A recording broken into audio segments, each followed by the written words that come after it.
आज हम बात करेंगे आंध्र सीमेंट्स लिमिटेड के बारे में। ये कंपनी क्या काम करती है, किस सेक्टर में है और इसका बिजनेस मॉडल क्या है, सब कुछ सिंपल तरीके से समझेंगे। आइए थोड़ा सा कंपनी के परिचय के बारे में समझ लेते हैं। आंध्र सीमेंट्स लिमिटेड एक सीमेंट मैन्युफैक्चरिंग कंपनी है। ये कंस्ट्रक्शन और इंफ्रास्ट्रक्चर सेक्टर को सीमेंट सप्लाई करती है। अब बात कर लेते हैं कि कंपनी क्या काम करती है। आंध्र सीमेंट्स का मेन काम है सीमेंट मैन्युफैक्चरिंग। कंपनी अपने प्लांट्स में सीमेंट का प्रोडक्शन करती है, जहां रॉ मटेरियल प्रोसेस करके कंस्ट्रक्शन यूज के लिए तैयार किया जाता है। इंफ्रास्ट्रक्चर और रियल एस्टेट के लिए supply. Company road, bridge, housing और कमर्शियल प्रोजेक्ट्स के लिए सीमेंट सप्लाई करती है, जिससे डिमांड कंस्ट्रक्शन एक्टिविटी पर डिपेंड करती है। बल्क और रिटेल सीमेंट डिस्ट्रीब्यूशन। सीमेंट को बड़े प्रोजेक्ट्स के लिए बल्क में और आम ग्राहकों के लिए रिटेल नेटवर्क के जरिए मार्केट में बेचा जाता है। कंपनी का focus mainly south India market पर रहता है। अब बात कर लेते हैं बिजनेस मॉडल के बारे में। इस कंपनी का बिजनेस मॉडल वॉल्यूम ड्रिवन है। कंपनी ज्यादा मात्रा में सीमेंट बेचकर रेवेन्यू बढ़ाने पर फोकस करती है, जहां प्राइस से ज्यादा सेल्स वॉल्यूम बिजनेस ग्रोथ तय करता है। रेवेन्यू सीमेंट सेल्स से आता है।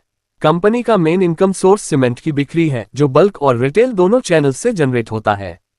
डिमांड कंस्ट्रक्शन एक्टिविटी और इंफ्रास्ट्रक्चर प्रोजेक्ट्स पर डिपेंड करती है।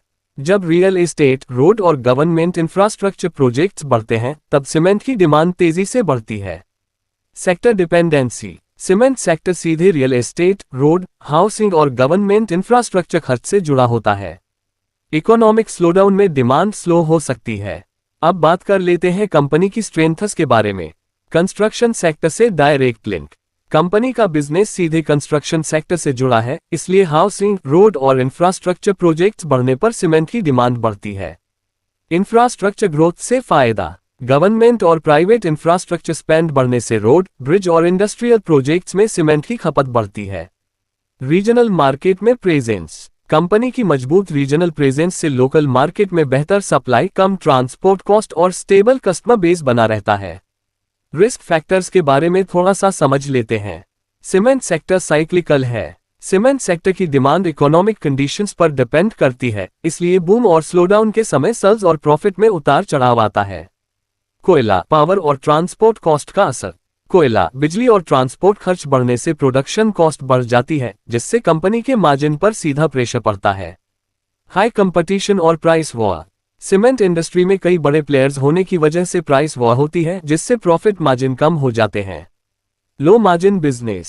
सीमेंट का बिजनेस वॉल्यूम ड्रिवन है, लेकिन प्रोडक्शन और ऑपरेशन कॉस्ट ज्यादा होने की वजह से प्रॉफिट मार्जिन कम रहते हैं।